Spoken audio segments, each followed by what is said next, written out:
Bonsoir, je m'appelle Richard, j'habite à Sully-sur-Loire. Et en fait, vous donnez beaucoup de chiffres, vous parlez beaucoup de science, etc. Moi, je vais vous parler de problèmes très concrets. À Sully-sur-Loire, il y a un pont qui va être construit, enfin, en tout cas, on en parle depuis fort longtemps. Un pont à 100 millions d'euros pour faire passer des voitures qui ne passeront jamais, puisque le pont va être construit à l'horizon 2020, si tout va bien. Mais en même temps, c'est une histoire, c'est un peu comme l'Arlésienne, on en parle, mais on n'en voit jamais le jour. Et nous sommes mobilisés il y a peu de temps, quand il y a eu l'enquête publique, enfin, c'était pas l'enquête publique, c'était la phase préliminaire, je ne sais plus comment ça s'appelle. Bref, il y avait des registres qui traînaient dans les mairies pour les remplir.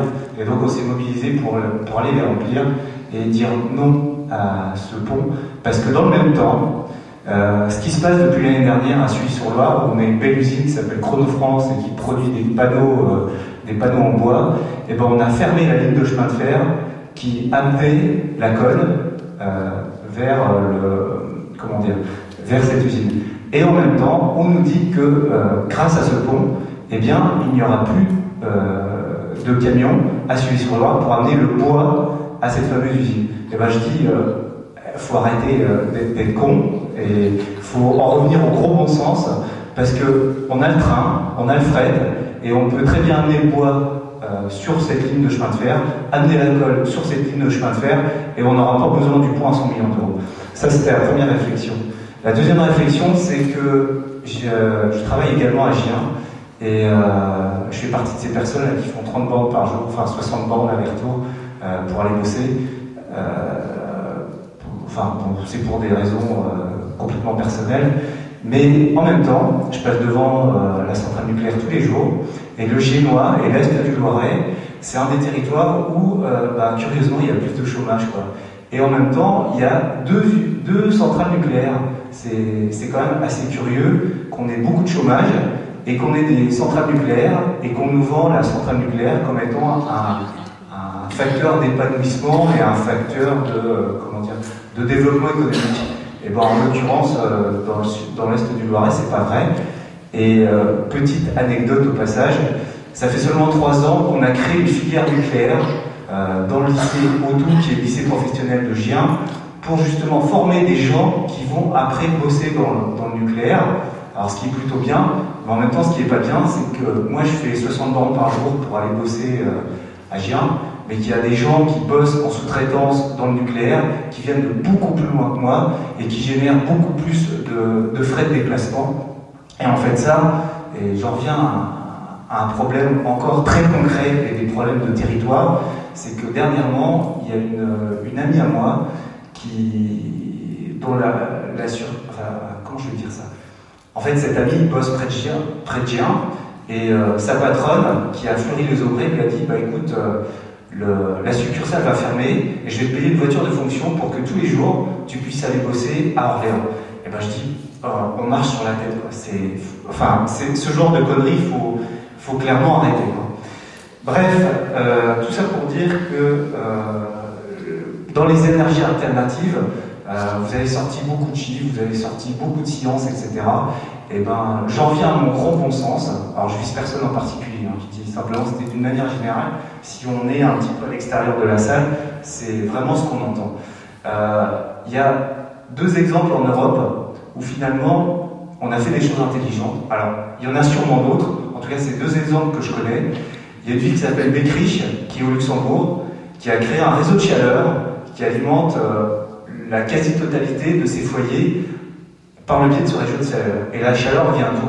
Eh ben, elle vient pas du nucléaire, elle vient pas de GDF qui a une installation prodigieuse de gaz, etc. Non, non, c'est les agriculteurs locaux qui produisent la chaleur. C'est extraordinaire. C'est Beckrich, c'est au Luxembourg. Et c'est une volonté du maire, et quand le maire est arrivé aux commandes de la mairie, eh ben, tout le monde l'a pris pour un fou, sauf que 10 ans après, il a réussi à construire son réseau de chaleur.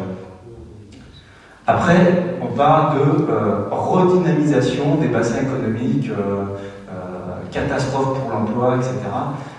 Il y a une autre ville qui est en Autriche, qui s'appelle Grüssing, et qui était dans le marasme, comme certaines vallées vosgiennes depuis 30 ans, et qui, à un moment donné, s'est posé la question de dire comment on va redynamiser notre bassin d'emploi. Et bon, aujourd'hui, Grüssing, ils ont l'agent Grüssing. Ils ont l'Agence européenne des énergies renouvelables et ils ont également créé, comment s'appelle le nom des chaudières à bois, là, ça s'appelle Osgartner, un nom comme ça. Enfin, bref, ils sont les fabricants. Argasner, merci. C'est les premiers fabricants européens de chaudières à bois. Voilà, et ils ont mis 30 ans à faire la transition. Enfin, dernière chose, puisque je parlais des Vosges, et c'est un territoire qui est cher, qui m'est cher. Quand j'y habitais il y a quelques années, on a arrêté d'avoir des productions individuelles de chaleur à l'intérieur des appartements qui fonctionnaient au bois. Alors c'était super sympa parce qu'il y avait des tas de bois devant les immeubles et puis les gens fonctionnaient un petit peu de manière solidaire où les gens de mon âge coupaient le bois pour les papiers mamies et le ramenaient dans leur appartement. Donc il y avait tout un système comme ça qui existait. Et puis, il y a 3 ans, le bailleur social a décidé de tout mettre en gaz. Et bon, encore une fois, et j'en reviens à mon truc où on marche sur la tête, faut plus considérer que le gaz c'est une énergie d'avenir. Je veux dire, aujourd'hui, quand on regarde dans les communes ce qui est fabriqué, qu'est-ce qu'on va mettre en place comme système? Un chauffage gaz. Eh ben, non. On a le choix de faire autrement. Comme le disait tout à l'heure notre cher ami scientifique, on a 22% de territoire forestier en région centre. Dans l'est du Loiret, il y a au moins 2 exemples, un à Montargis, un à Nogent-sur-Vernisson, on a réussi à faire des chauffes de bois. Pour ma part, c'est pas assez développé aujourd'hui, et quand je parle de gros bon sens, eh ben, on ne sait pas exploiter ce qu'on a à portée de main, et on va chercher très loin ce qu'on ne devrait pas aller chercher loin, tout simplement. Voilà un petit peu mes réflexions par rapport à ce que vous essayez.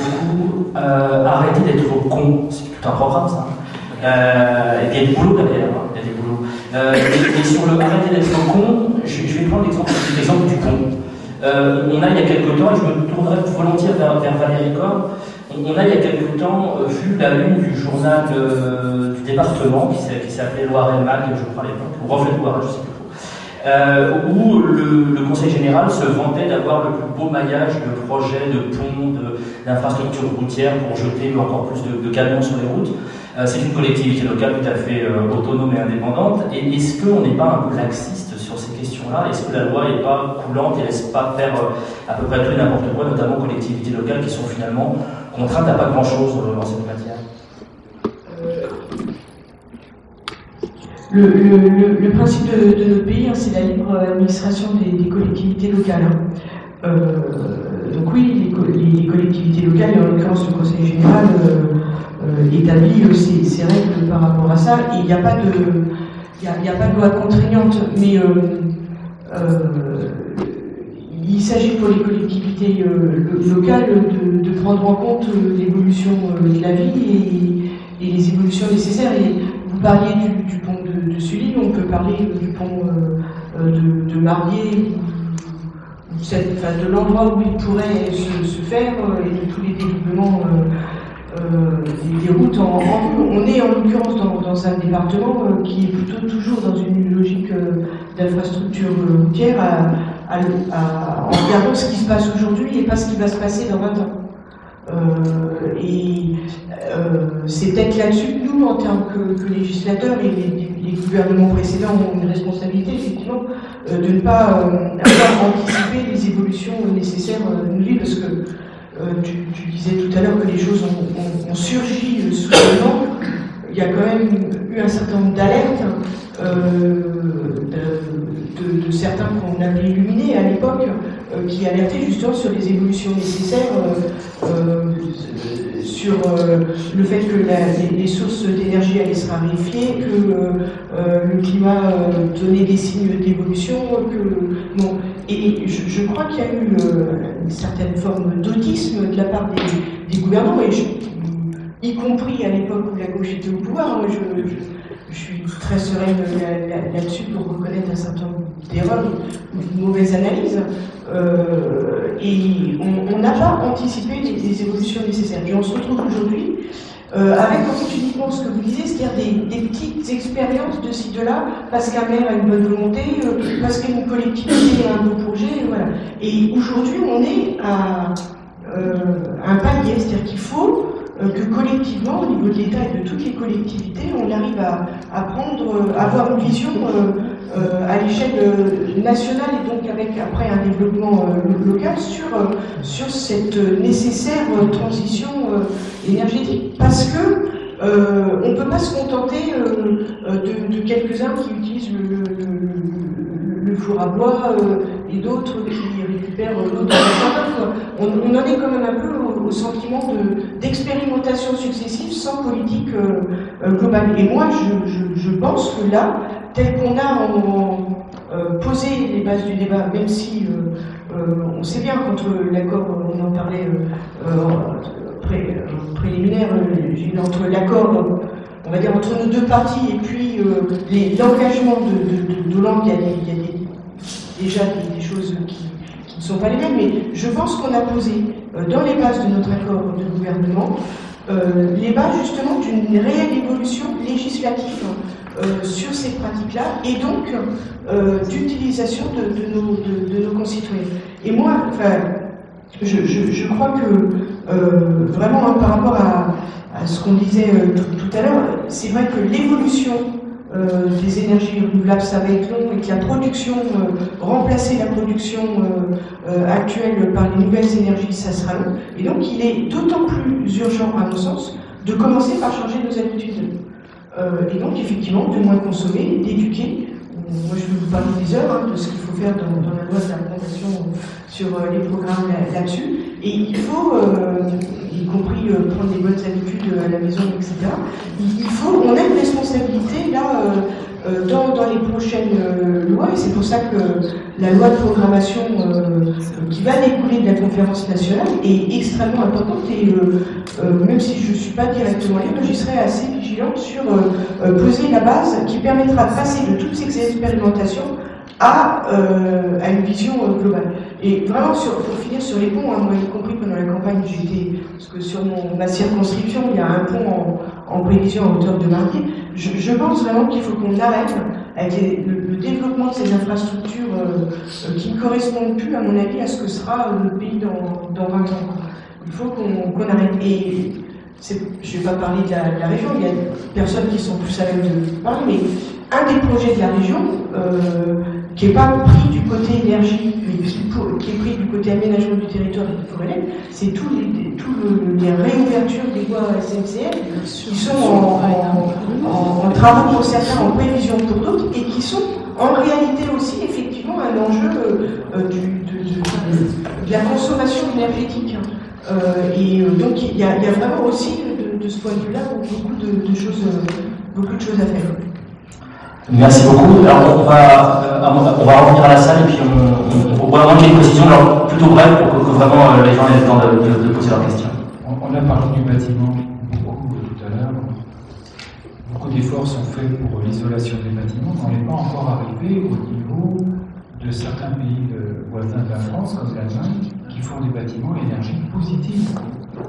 Nous, on en est encore à rechercher à diminuer l'énergie négative. Alors que du côté de la frontière, déjà, les ingénieurs et les techniciens ont mis au point des maisons à énergie positive, c'est-à-dire que la maison fournit plus d'énergie qu'elle n'en consomme. Donc, c'est un enjeu national, nous sommes en retard. Alors, j'ai 354.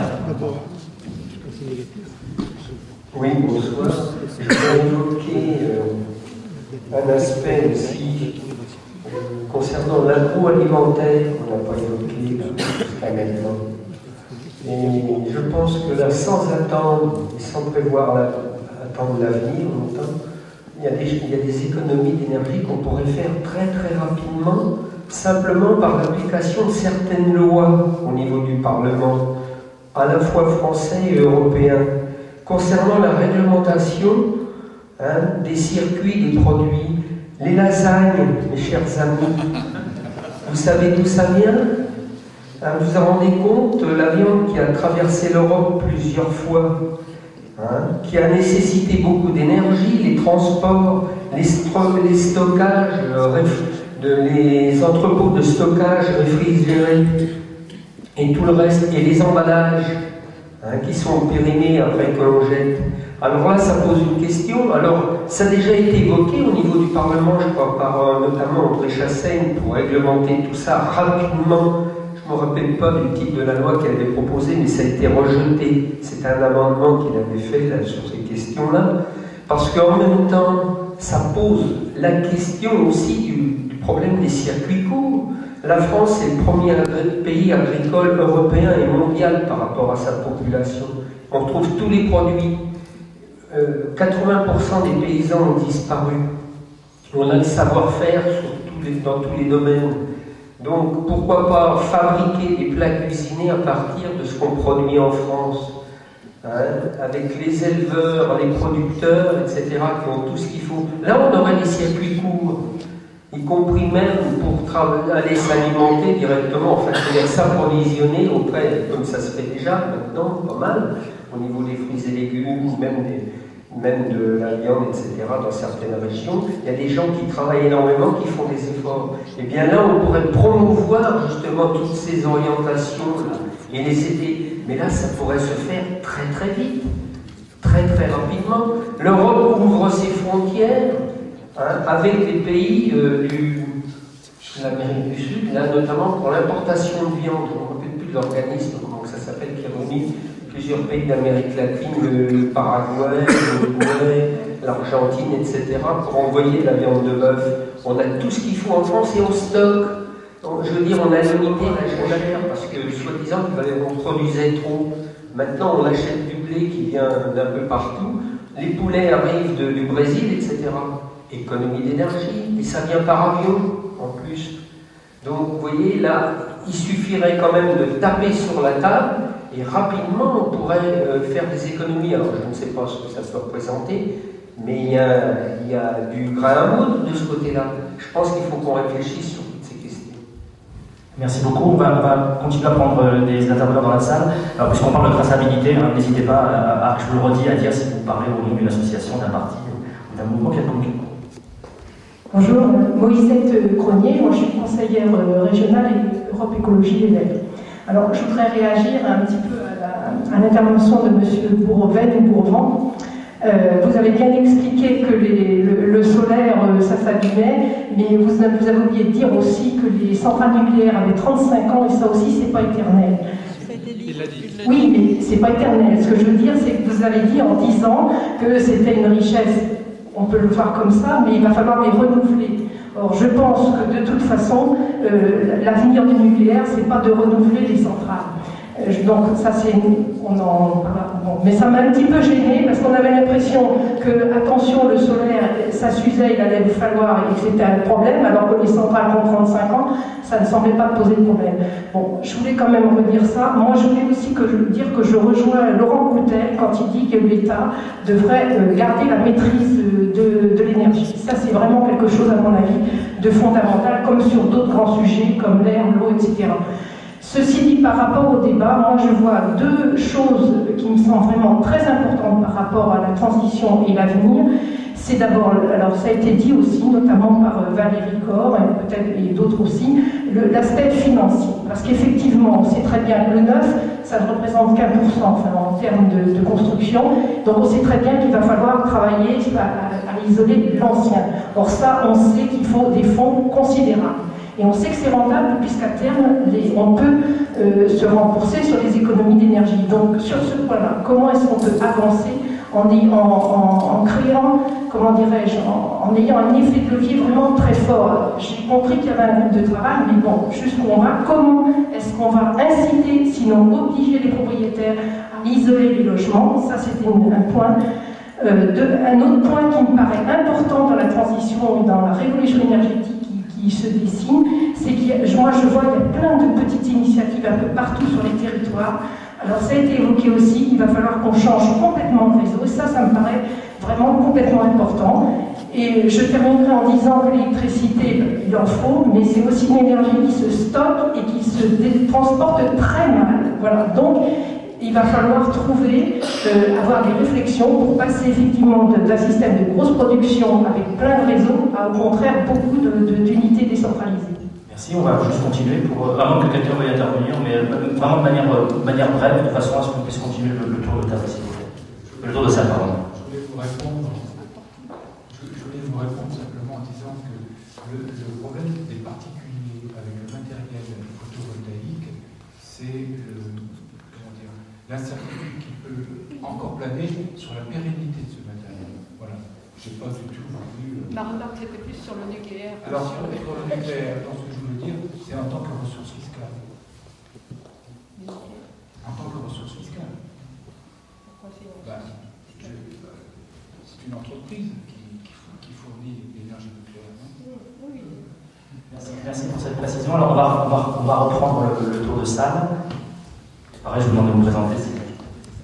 On n'a plus là. Oui, Pierre Capitaine, donc je représente un certain nombre d'associations, Fédération Grande Colère contre l'éolien, hein, mais aussi je suis délégué départemental de la SPPEF, donc la Société pour la protection des paysages et de l'esthétique de la France. Bon alors, j'ai tout entendu tout à l'heure, mais j'étais d'accord. Gilles Deguet parlait des lobbies. C'est vrai qu'en France, avant qu'une loi soit votée, il y a déjà des lobbies qui se créent pour financièrement exploiter la filière. Alors c'est vrai dans les alcools, les choses comme ça, je suis en train de chercher le mot. C'est vrai aussi dans tout ce qui est au niveau énergie. Vous parliez tout à l'heure au niveau du solaire. J'ai vu il y a une semaine une facture de quelqu'un qui a mis du solaire et on lui rachète 6 fois le prix de... Ah d'accord. Et on lui rachète 6 fois... D'accord, merci. Donc on lui rachète 6 fois le prix que lui paye pour sa consommation. Alors par rapport au solaire, j'ai vu que c'était quand même, là je vais parler peut-être un peu d'une manière un peu compliquée, 600 euros TTC le mégawatt, c'est-à-dire 1000 kilowatts. Hein, alors que le coût de production normalement du nucléaire ou de l'hydraulique, c'était 20 euros le mégawatt, donc 30 fois moins il y a 1 ou 2 ans, et maintenant on peut arriver à 40. Hein, depuis le Japon, on parle de 40 euros le mégawatt. Mais malgré tout, c'est quand même 30 fois ou 15 fois supérieur au coût normal. Alors, c'est vrai qu'il faut réindustrialiser le pays, et disons que de mettre tout l'argent, parce que le nerf de la guerre c'est quand même le problème financier, mettre l'argent dans tout de suite les grandes sociétés financières qui s'intéressent à l'énergie, ça évite, ça ne laisse plus la possibilité à la recherche évidemment de travailler. Hein? Donc pour moi, la première chose à faire, c'est de chercher. Et donc le côté financier, le mettre dans la recherche, pas dans des sociétés bien souvent qui sont étrangères et qui veulent faire un maximum d'argent. Hein? Oui, j'ai déjà dit pas mal de choses. Oui, c'est quand même une loi à l'autre point. Et donc je suis un peu favorable, hein, même très favorable, au fait que l'État renationalise tout ce qui concerne l'énergie. Hein, parce que c'est vrai que c'est trop important au niveau de la nation pour qu'on laisse les sociétés financières maîtriser l'énergie. C'est vrai qu'il y avait du coffre. Alors il y a beaucoup d'intervenants. Je vais être obligé de clore la liste des intervenants dans la salle. J'en suis désolé, mais en même temps c'est la rançon de la loi. Parce qu'on a un horaire à respecter, hein, et que j'aimerais, voilà, on va pas se quitter comme ça d'un coup en partant ou par petits morceaux. Donc je vais vous demander si vous en êtes d'accord sur le principe de terminer le tour de salle rapidement et que vous puissiez avoir un mot, alors vraiment un mot de conclusion chacun. chacun, 1,5, allez, je vous laisse 1,5, et puis qu'on puisse se quitter en ayant au maximum participé chacun et chacune d'un bord à l'autre de la pièce. Bonsoir, Jérôme Bellin, militant écologiste. Je voulais revenir juste sur une ou deux choses qui ont été évoquées. D'abord, sur les tarifications bonus-malus, pour juste noter que ça a été recalé au Sénat mercredi dernier, donc il n'y a pas eu d'unité de la gauche pour faire passer cette mesure. Elle est passée difficilement en première lecture à l'Assemblée. Enfin, voilà, c'est quand même des sujets complexes qui n'ont pas toujours une unité forte sur ce sujet. Revenir dans le même ordre d'idée sur ce qui a été évoqué sur les gaz de schiste. Il n'y a pas très longtemps, il y a un député EEP du Loiret, Olivier Carré, pour le nommer, qui, dans des tweets, disait tout son enthousiasme sur le potentiel du gaz de schiste et l'évoquait comme la transition énergétique, en fait, le véritable transition énergétique. Alors, ça ne m'étonne pas plus que ça d'un député EEP. Par contre, je suis plus embêté quand je vois les discussions par rapport à ce qu'a pu déclarer Arnaud Montebourg, notamment, où on se rend compte qu'il peut y avoir des dissensions au sein même de la gauche sur des sujets aussi importants. Ça m'amène, très vite, je finis, sur le développement productif. Je pense qu'il faudra qu'on ait effectivement d'autres débats sur cette notion, parce que quand on pose le débat en disant qu'il faut dépenser de l'énergie pour assurer le développement, je pense qu'il y a d'autres modèles, il faudra qu'on en reparle. Et de même que sur le nucléaire, si on se base sur des scénarios type négawatt, poser le débat en disant si demain on a un remplacement, j'arrête le nucléaire, c'est pas une bonne façon de poser le débat. Tout ça, on n'arrêtera pas le nucléaire demain. Donc il faut préparer la sortie du nucléaire, et on a des scénarios qui montrent que c'est possible. Merci, il y a l'autre côté de la salle. Et pareil, je vous laisse vous présenter. D'ici, j'ai été, je parle pas à ce moment-là, mais j'étais engagé dans pas mal d'associations de développement de l'agriculture bio en région. Ça va un peu faire suite à ce que vous dites par rapport au développement économique dont on a beaucoup parlé, la compétitivité, etc. Et en fait, j'ai le sentiment que la politique qui est menée par rapport à ça, elle est basée essentiellement quand même beaucoup sur de l'investissement. Qui peut être éventuellement consommatrice des investissements qui peuvent générer la consommation d'énergie de façon importante, et qu'en parallèle de ça, moi je pratique un mode d'agriculture qui est plus employeur de main-d'œuvre. J'ai une petite exploitation de 27 hectares, j'ai 5 salariés à temps plein, et on travaille tous les deux. Mon voisin qui a 240 hectares travaille seul, pour juste faire une espèce de comparaison. C'est un peu simpliste, mais voilà, ça peut vous donner une idée. Parce qu'ils consomment beaucoup d'énergie, et malheureusement les politiques pratiquées par les uns et les autres font que la création d'emplois coûte beaucoup plus cher, on a beaucoup plus de mal à la valoriser, et que finalement il vaut mieux s'orienter vers des systèmes consommateurs d'énergie plutôt que vers des systèmes consommateurs de main-d'œuvre. Alors, sans tomber dans le schéma moyenâgeux qu'évoquait M.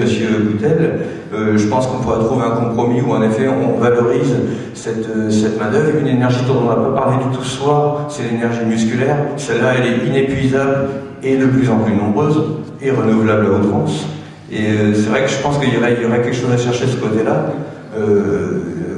On pourrait refaire beaucoup de choses comme ça, où on consomme moins d'énergie. L'agriculture bio consomme beaucoup moins d'énergie que l'agriculture conventionnelle. Elle a même un bilan énergétique qui est négatif, ce qui n'est pas le cas de l'agriculture conventionnelle, qui doit consommer 3 fois plus d'énergie que ce qu'elle réussit à produire. Et donc, on est dans un modèle qui pourrait, qui est aidé, qui est soutenu, mais je pense, à mon avis, pas au niveau de l'emploi. Et c'est vrai que c'est à ce niveau-là, je pense qu'on pourrait changer des choses, donner des moyens à des personnes d'accéder aussi et à l'énergie, mais aussi à des produits de consommation, et donc parce qu'on leur donnerait du travail.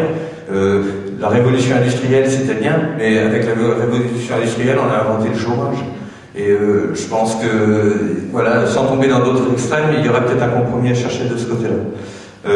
La preuve en est, c'est que c'est tous ces gens qui ne travaillent plus physiquement, et c'est pas dévalorisant. Je travaille comme ça, et franchement, je suis en pleine santé, tout va bien. C'est que tous ces gens qui font plus de travaux physiques, qui sont obligés de faire du sport le soir ou le week-end pour réussir à avoir pour s'entretenir, pour se dépenser. Voilà, c'est ce que je vous laisse dire. Merci beaucoup. Il reste 3 intervenants. Je vais vous demander d'être concis, s'il vous plaît. Merci beaucoup. Je suis Françoise Besançon, donc militante PC Front de Gauche. Donc moi, c'était juste des petits points qui m'ont un peu surprise ou qui me semblent, comment dire, je vais m'expliquer. Donc tout à l'heure, il a été évoqué la tarification progressive pour l'eau et l'électricité, de même qu'une taxe malus sur les voitures qui consommeraient beaucoup de CO2. Et donc moi, je pense qu'il y a essentiellement, ce seront des familles modestes qui vont être touchées par ces taxes ou ces tarifications. D'autre part, quand on parlait de précarité énergétique, il n'y a pas besoin d'aller très loin. Dernièrement, à Épied-en-Beauce, donc souvent on pense que la précarité c'est essentiellement dans le milieu urbain. À Épied-en-Beauce, il y a quelques semaines, donc une famille a été privée de son électricité parce qu'elle n'avait pas payé sa note. Et donc, d'autre part, je pense qu'il y a quand même un peu une contradiction dans les propos et les réalités. C'est que quand on parle de... Tout à l'heure, on a parlé beaucoup du bâtiment et de la nécessité de rénover les bâtiments consommateurs d'électricité et d'énergie. Donc, est-ce qu'il n'y a pas contradiction quand on voit que la TVA sur les travaux de bâtiments a été augmentée et donc ça va toucher quand même largement le logement, en particulier le logement social. Voilà. Et puis je pensais aussi qu'il fallait mettre l'accent et de manière très très forte sur la recherche et le développement pour essayer de trouver des solutions à tous ces problèmes qu'on a évoqués ce soir. Merci beaucoup. Je vais me diriger vers le fond de la salle, je le précise pour les collègues techniques. Je voulais vous présenter également. Oui, bonsoir. Éric Maginot, donc élu PRG du département du Cher et délégué régional PRG. Moi, je voulais juste voir un peu l'avenir plus politique. Je voulais savoir, nous sommes au pouvoir dans pratiquement toutes les régions de France, y compris la région centre depuis maintenant un temps significatif, donc on a pu faire des choses. Alors je voulais savoir de quoi vous êtes le plus fier en tant qu'élu régional et quelles mesures phares metteriez en avant pour être réélu. Alors je m'adresse à la limite, il y a plusieurs élus régionaux, alors évidemment peut-être que la question peut s'adresser à ceux qui sont élus, voire même ceux qui sont aussi politiques sans être à la région. Alors je vous laisserai répondre dans le packaging final. Il y a un dernier intervenant, je suis désolé, malheureusement j'ai bouclé parce que sinon on n'aura pas. C'est vraiment, je suis désolé, on est tenu par un timing par rapport à la salle, c'est vraiment pas volontaire. C'est pas le fruit non plus de pression de quelque lobby que ce soit. Bonsoir, Benoît Thévard, je suis ingénieur et surtout membre du groupement Châteauneuf-sur-Loire en transition. Donc à Châteauneuf, on a. Donc il me semblait important de parler de cette initiative qui est une des seules en région centre. Je crois qu'il y a juste Vendôme qui s'est lancé aussi là-dessus. Par contre, il y en a plus d'une centaine en France. Le mouvement des villes en transition, c'est un mouvement qui est en fait un mouvement citoyen, qui est apolitique et qui se prépare simplement aux grands changements qui s'annoncent au niveau climatique, au niveau énergétique avec le pic pétrolier et au niveau économique, parce que il y a de fortes chances que ça finisse par nous claquer dans les dents dans pas très longtemps. Donc l'idée c'est comment, en tant que citoyen, on peut, sans attendre que les industries ou les gouvernements au plus haut niveau se décident à abandonner un modèle de croissance économique permanente illusoire, on se décide à se préparer à ces changements. La question de l'accès à l'énergie, c'est pas juste une question de choisir si on veut ou pas, c'est juste qu'on va être contraint, que du pétrole, on n'en a pas. On importe en France 99% du pétrole que l'on consomme. Donc le jour où le robinet va être coupé, le robinet va être coupé, et puis ça va être tout. Donc il va falloir à un moment donné se poser les bonnes questions. C'est effectivement la question de l'agroalimentaire, c'est la question du transport, c'est pas que la question du transport individuel, c'est aussi de comment on transporte notre alimentation, comment on fait rouler les tracteurs, comment on fabrique les engrais qui nous permettent de faire à manger. Bref, c'est l'intégralité de notre fonctionnement qu'il faut réussir à repenser. Et en tant que citoyen, on a le devoir aussi de s'approprier cette question-là, parce que si on ne modifie pas nos modes de vie, eh ben, ça va juste pas être possible en fait, parce que on ne pourra pas attendre que François Hollande vienne aux 20h de TF1 pour dire, mesdames et messieurs, il n'y aura plus de croissance, parce que c'est le pic pétrolier, puis que de toute façon maintenant c'est terminé, parce que ça va être la panique générale. Donc il ne faut pas s'attendre à ce que ça vienne d'en haut. Il va falloir qu'en tant que citoyen, on prenne le problème à bras le corps, et donc c'est ce qu'on a décidé de faire à Châteauneuf-sur-Loire, et c'est comme ça que c'est en train de se mettre en place dans de nombreux endroits du monde.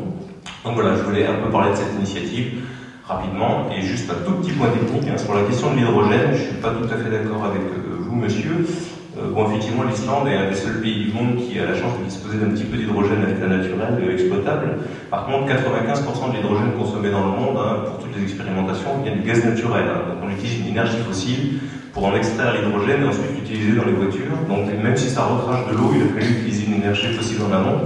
Ou alors, il faut le faire avec de l'électricité. Et dans ce cas-là, 50% de l'énergie dans le monde, de l'électricité dans le monde, c'est fait avec du charbon. Donc on se rend compte que là aussi, en amont, pour faire l'hydrogène, on est obligé de toute façon de consommer de l'électricité, de l'énergie fossile. C'est juste pour le petit détail technique. Voilà, je vous remercie. Merci beaucoup à toutes et à tous d'avoir joué le jeu de la montre, alors que vous aviez beaucoup de choses à dire. Allez, on s'offre deux, alors les deux derniers, vraiment les deux derniers, et vraiment très très brillant, commencez-vous.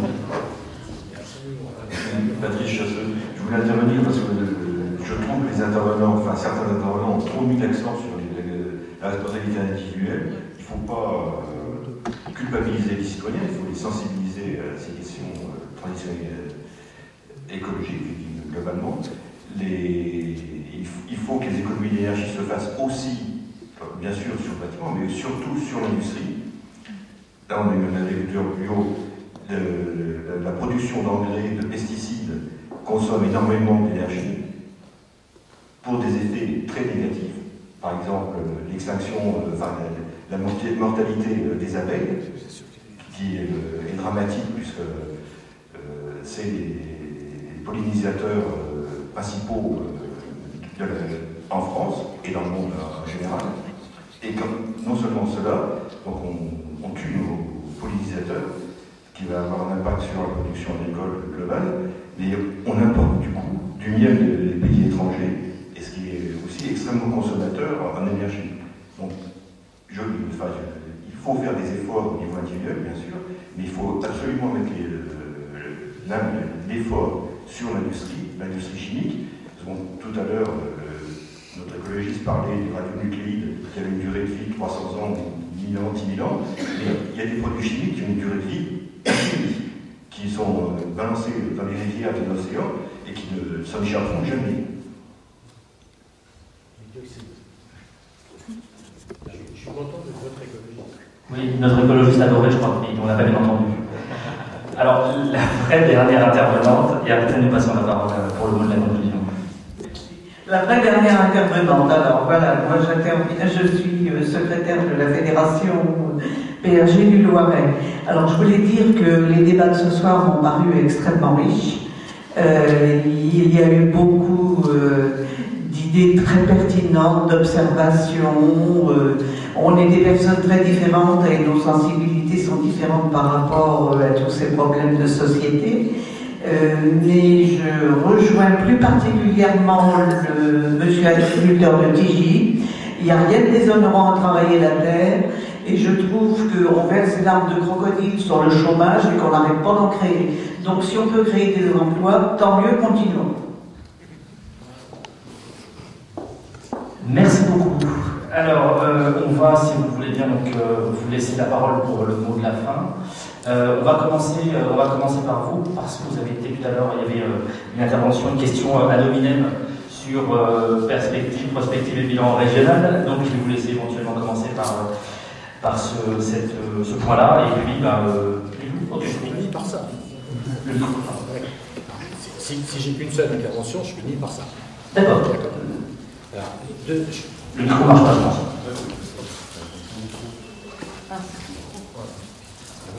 Non. Oui, non. Si. Je vais essayer de faire moins de bruit, monsieur le capitaine. Alors, je vais revenir sur plusieurs petits points. Benoît a eu raison.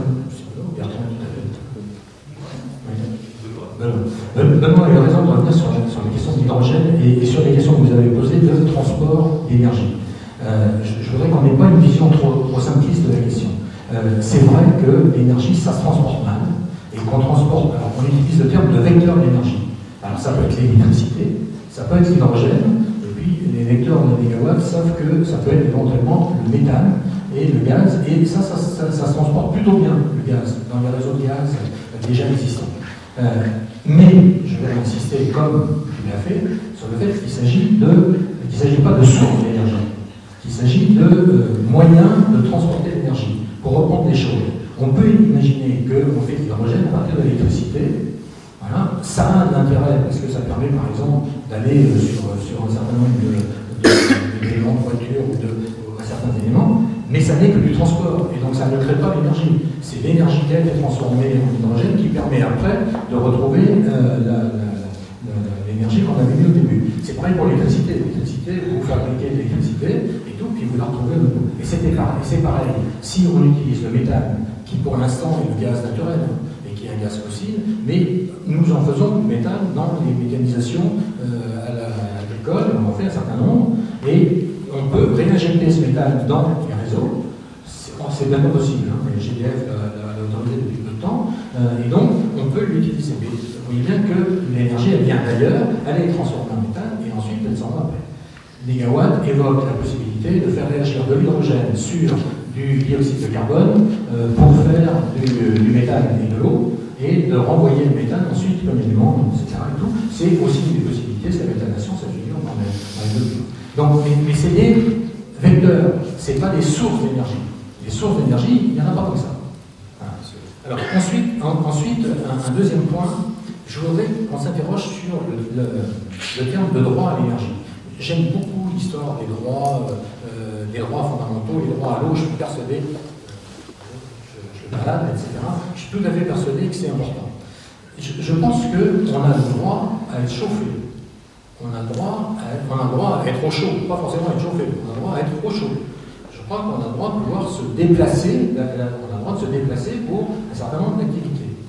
Franchement, si on est au chaud sans consommer d'énergie, franchement, je trouve que le droit est respecté. Je ne vois pas pourquoi il y aurait un droit à avoir de l'énergie pour être au chaud. Je ne pense pas qu'il y en ait. Voilà. Et donc, je souhaite qu'on revienne à des droits qui soient des droits sur des besoins fondamentaux. Et pas cette espèce de façon simple d'expliquer tout le monde devrait avoir droit à l'énergie. Mais attendez, combien? C'est quoi? Voilà. Et donc, je préfère qu'on dise qu'on a droit à satisfaire des besoins. Et si ces besoins, on peut les satisfaire sans énergie, eh bien, tant mieux. Il n'y a pas... Voilà. Et je voudrais aussi qu'on rompe cette espèce de logique qui est progrès égale énergie. Parce que ça, c'est mortifère. Si il faut absolument avoir plus d'énergie pour avoir plus de progrès, alors nous sommes tous morts dans 50 ans. D'accord? Donc, essayons d'imaginer du progrès qui ne soit pas forcément du progrès avec tout le temps plus d'énergie. Il faut qu'on arrive à sortir de ces éléments-là. Et honnêtement, nous avons les moyens de le faire. L'industrie a baissé ses productions d'énergie pour les mêmes quantités de façon déjà importante, et nous pouvons le faire de façon considérable. Et donc c'est bien un enjeu. Je voudrais rajouter, parce qu'on est sur un débat, et donc j'essaie de voir pourquoi à quels endroits on n'est pas d'accord. Si vous restez sur ce schéma-là, qu'il va falloir toujours plus d'énergie, alors effectivement vous ne sortirez pas du nucléaire. Et effectivement, vous allez chercher des énergies miraculeuses qui vont permettre de faire, enfin pas miraculeuses, je m'excuse, c'est trop polémique, vous allez chercher de nouvelles énergies qui vont vous permettre de satisfaire ce besoin.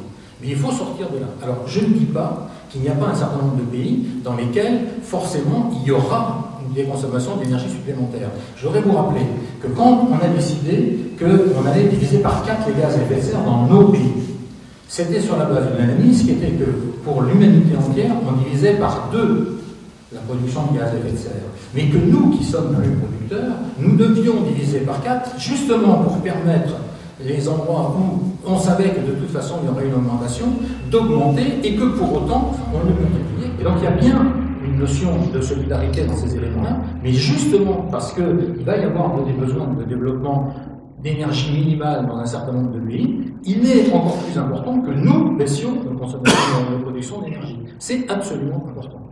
Un dernier point sur les bonus-malus.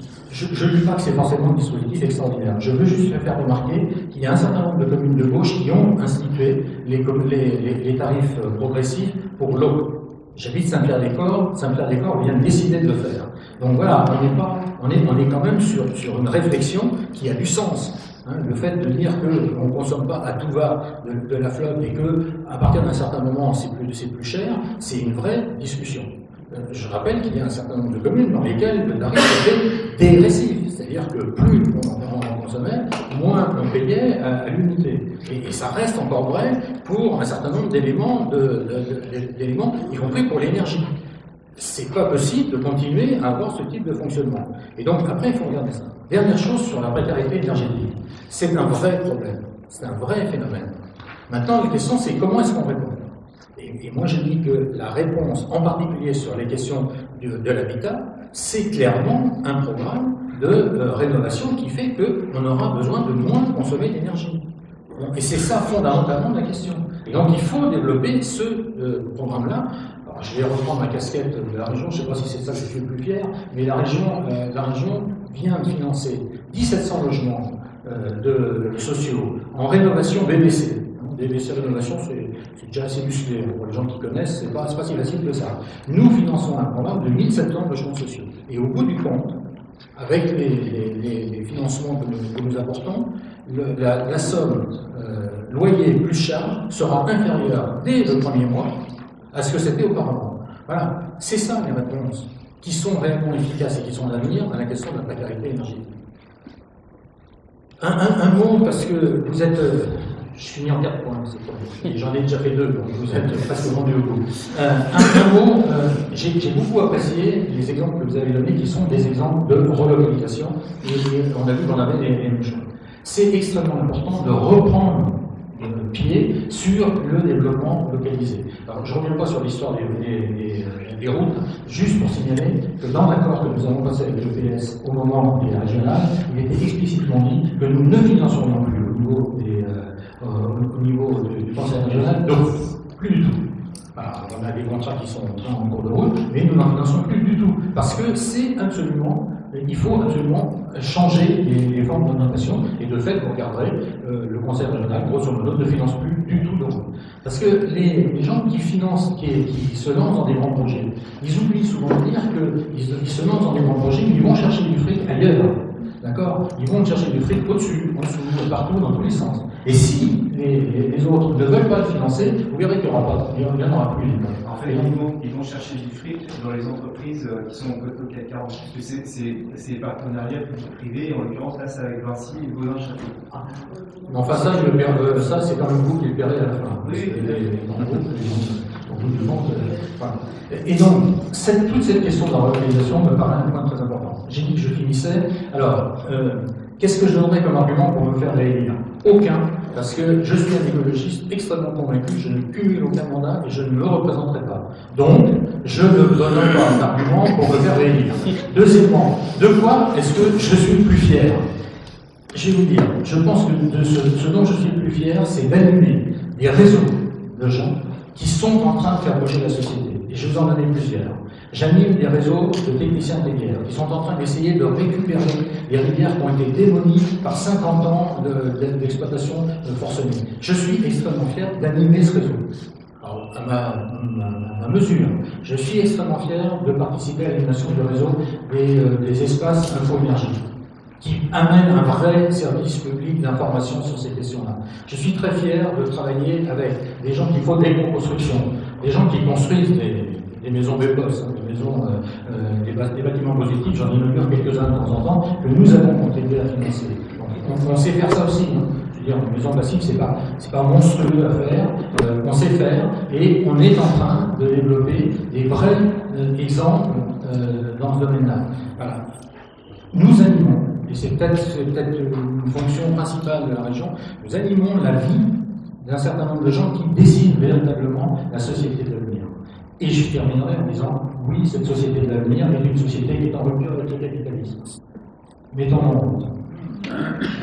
Merci beaucoup pour cette conclusion du dégât. On va passer alors tel, et puis on retient la première soirée, Gilles de Vienne ne se représente pas. C'est pas un scoop, tout le monde le sait depuis. Je le présente, c'était la petite phrase à la soirée. Bon, ça difficile, donc pour répondre très brièvement, simplement. Donc le débat est lancé, c'est peut-être ça la fierté, il faut qu'il continue, qu'il s'élargisse, qu'on ait représentant de forces politiques, syndicales, citoyennes. Nous, pour ce qui nous concerne, on en fait une question prioritaire, on en fait la question prioritaire, la question de la transition énergétique. Donc on va aussi à l'initiative de rencontres citoyennes, petites, grandes, tout ce qu'on pourra faire pour que l'ensemble des citoyens soient impliqués dans ce débat et c'est comme ça qu'on va réussir dans la transparence, la clarté, la formation. On ne demande pas à chacun de devenir un scientifique, un spécialiste des questions, mais d'avoir cette sensibilité, c'est ça qui va nous faire aussi réussir cette transition. Sur la question de la progressivité des tarifs EDF. Aujourd'hui, quel que soit l'endroit où on habite, on paye le tarif de l'électricité la même chose. Nous, on pense que, effectivement, introduire cette question de bonus-malus, c'est casser ça, et c'est permettre demain, peut-être, il y a un risque, l'introduction d'opérateurs privés, comme ça s'est fait pour exemple pour le téléphone. Donc oui, il y a des moyens à ceux qui ont des difficultés financières à payer leur note, trouvons des choses, il y a une loi qui est déposée au Sénat, à disposition pour faire justement avancer des choses. J'ai noté que ce soir il y a un consensus quand même qui était large, c'est déjà une première victoire en soi, c'était oui, il faut conserver un pôle public de l'énergie. Donc allons-y, construisons-le, il est à construire. Moi il y a trois grandes propositions, choses qui sont en train de se décider immédiatement. Par exemple, je ne sais pas si vous savez, il est en train de se faire privatiser les barrages. Les barrages. Un truc qui existe depuis longtemps. C'est pas possible que les barrages, pour l'agriculture, parce que les barrages, c'est pas simplement la fonction que de produire l'électricité, c'est aussi une source d'approvisionnement pour l'agriculture, pour le tourisme, etc., ou pour faire vivre une vallée. Il ne faut pas que les barrages, parce que l'Europe le demande, deviennent dans la sphère privée. Ce n'est pas possible. La SNCF, la question du transport, c'est transport marchandises, mais c'est redévelopper. C'est pas possible que la SNCF, que les opérateurs privés viennent là-dessus, qu'on leur donne. Non, il ne faut pas. Concernant l'argent, 1200 milliards, c'est la somme qui est consacrée à l'armement, pour le développement de l'armement. Et notamment, on n'a pas parlé du nucléaire militaire. Mais s'il y a une chose sur le nucléaire civil, il y a débat, mais il y a une chose qui nous rassemble, c'est plus d'armes nucléaires sur cette planète. Le stock, là parlons-en des stocks, l'argent qui nous en et puis après, bien sûr, il y a des tas de choses à venir. D'autres soirées, il faudra les faire et qui nous permettront d'avancer. Merci encore. Alors, c'est une très bonne idée de proposer ou de réfléchir à une autre forme de rencontre comme celle-ci, parce qu'effectivement, c'est toujours un peu frustrant, on n'a jamais le temps, parce qu'il faut vraiment s'étaler quasiment sur une journée complète, et même là, on repart avec des questions et des envies d'intervention. Valérie. Une minute, c'est ça il reste 30 minutes. Oui, alors, c'est sûr que le débat est posé entre nous, et on voit bien qu'il y a une base commune, et je crois que inévitablement, y compris sur les mesures concrètes, on aura des désaccords dans les années à venir, et bien si on n'avait pas de désaccords, on n'aurait pas différents partis politiques. Donc, moi je crois qu'il faut vivre ça assez sereinement au quotidien. En tout cas, moi à l'Assemblée, je le vis quotidiennement. Et faut pas, voilà, je crois pas qu'il faille s'arrêter à ça, il faut continuer à débattre.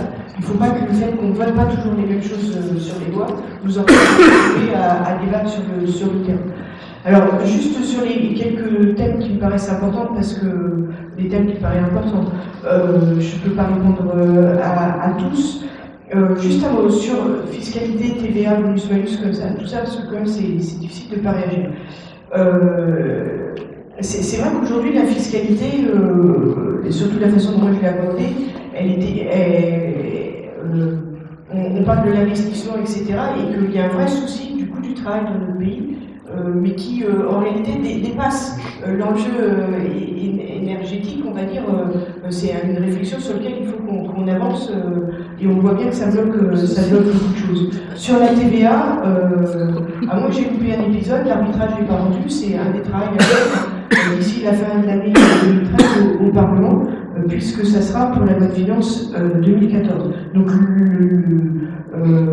tout est ouvert et tout est discutable et tout sera discuté. Et en l'occurrence, effectivement, la TVA sur le genre est un vrai enjeu sur lequel on est nombreux à être vigilants. Le bonus-malus... pour ça. Pardon? Nous, on est pour ça. Oui, non, mais tout à fait. Tu parlais tout à l'heure de est-ce que c'est pas le ministère du budget qui va bloquer? Je pense aujourd'hui pouvoir vous dire très sereinement que les parlementaires, dans leur immense majorité de gauche, qui jouent ce clair entre nous, sont pour une TVA à 5%. L'arbitrage, à un moment donné, c'est aussi par le ministère. Je crois qu'il faut, enfin voilà, il faut vivre ça sereinement, et on sera nombreux à faire en sorte que. Mais je pense que là-dessus, on obtiendra gain de cause. Le bonus-malus, il ne s'agit pas de mettre en situation plus difficile les personnes à difficulté, c'est au contraire prendre en compte la taille de la maison, le territoire où on habite, le mode d'énergie, le mode d'isolation, pour que effectivement le paiement de la facture soit en conséquence et qu'on paye une somme par rapport à une consommation normale par rapport à la taille de la famille et à ces enjeux-là. Et quand on commence à rentrer dans de la consommation plus inutile et plus de luxe, même pour certains, que ce soit plus taxé. Ça n'a pas d'autre objectif que ça, le principe de la tarification bonus-malus. Juste pour finir, je crois que l'appropriation citoyenne dont vous parliez à Châteauneuf est, à mon sens, un des enjeux aussi dans la réflexion des années à venir. C'est-à-dire qu'on voit bien qu'au niveau de l'État et du gouvernement, en tout cas de ce qu'il est aujourd'hui, il y a une prise de conscience, un travail fait, des évolutions à venir. Il est de notre responsabilité, nous, par politique, de faire en sorte que ce débat devienne aussi de l'appropriation du citoyen. Et donc les initiatives telles que celles que vous portez à Châteauneuf est à mon sens incontournable et indispensable dans les années à venir. C'est-à-dire que ça ne peut pas être uniquement une réflexion dans les sphères politiques et dans les sphères gouvernementales, quel que soit l'échelon du territoire. Il faut que les citoyens s'approprient les choses. Et je crois que pour que les citoyens s'approprient les choses, il y a deux vecteurs. Il y a l'éducation dont on parlait tout à l'heure, et il y a effectivement la prise de conscience individuelle par vos histoires, vos pratiques, etc., qui permettent d'être des vecteurs aussi de ça, et on ne peut qu'encourager ce type de choses. Deux mots. Je crois vraiment l'enjeu de la transition énergétique et quelle façon de consommer, c'est l'enjeu des années à venir, et je crois que nous avons collectivement une responsabilité au niveau national dans les 5 ans à venir là-dessus. Ça sera là correctement ou ça ne se fera pas bien, à mon sens. C'est-à-dire qu'on peut encore peut-être anticiper, si on ne le fait pas là, on le subira et ça sera mal géré. Donc on a un vrai enjeu là une vraie responsabilité collective. Et je crois qu'il faut vraiment considérer que le développement de ces nouvelles énergies et aussi l'arrêt du nucléaire et donc le démantèlement à venir des centrales nucléaires ne sont pas source d'ennui et de perte d'emploi, mais au contraire, les emplois de demain. C'est-à-dire que tu parlais des lobbies sur les centrales, tu n'as pas parlé finalement des lobbies de Fessenheim, mais il faut qu'on arrive à faire comprendre que de toute façon on ne ferme pas une centrale un matin en disant on ferme la clé, on laisse le bureau et puis on s'en va de la centrale. C'est pas ça. C'est que tu parlais des déchets, mais là sur la centrale, c'est comment on la démantèle et quel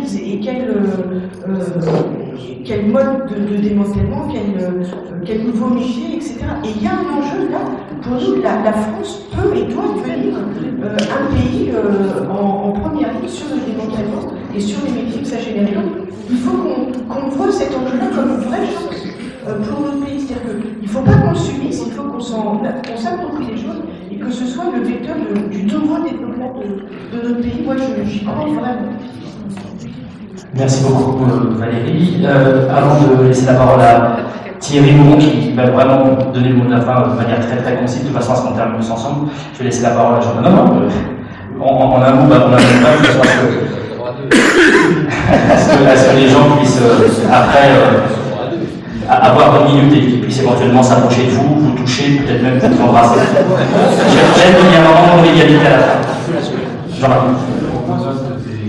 Des questions, des remarques qui ont pu être faites. Bon, je ne rentrerai pas dans le détail de la physique de l'hydrogène, mais on peut inventer des cycles positifs de l'énergie de l'hydrogène en utilisant le solaire, le photovoltaïque et la chimie.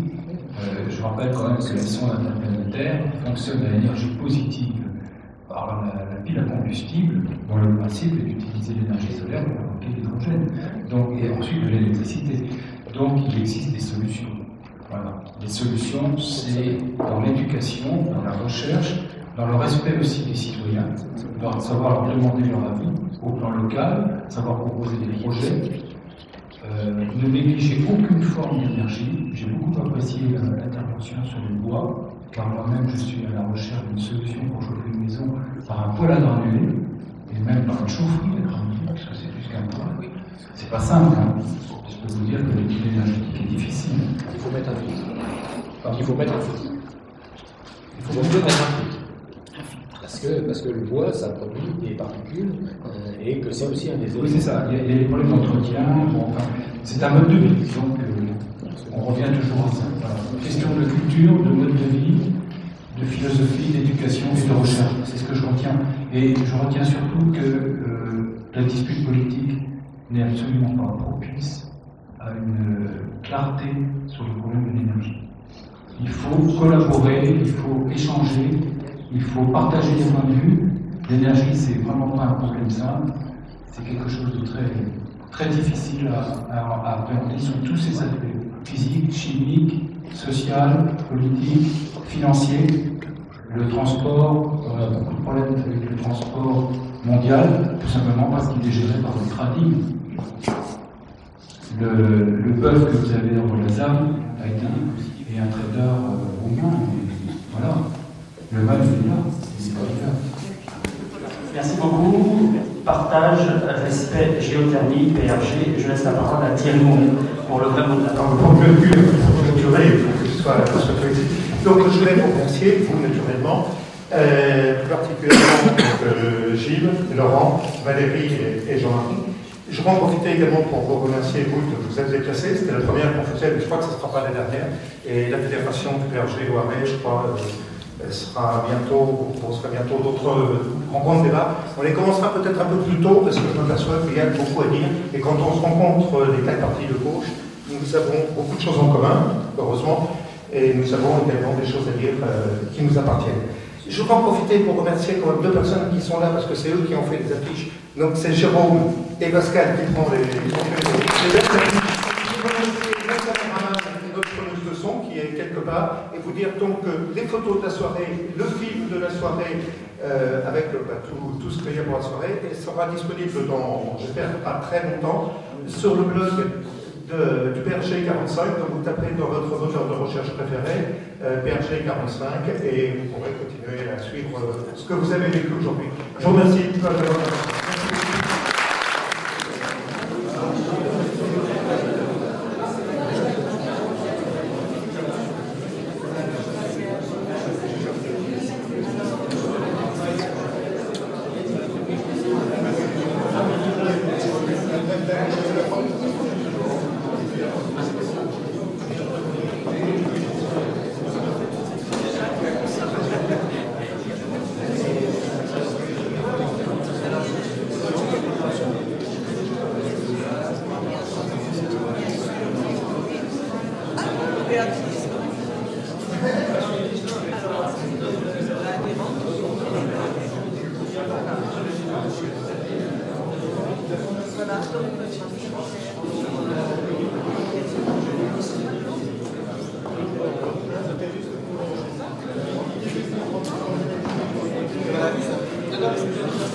fini.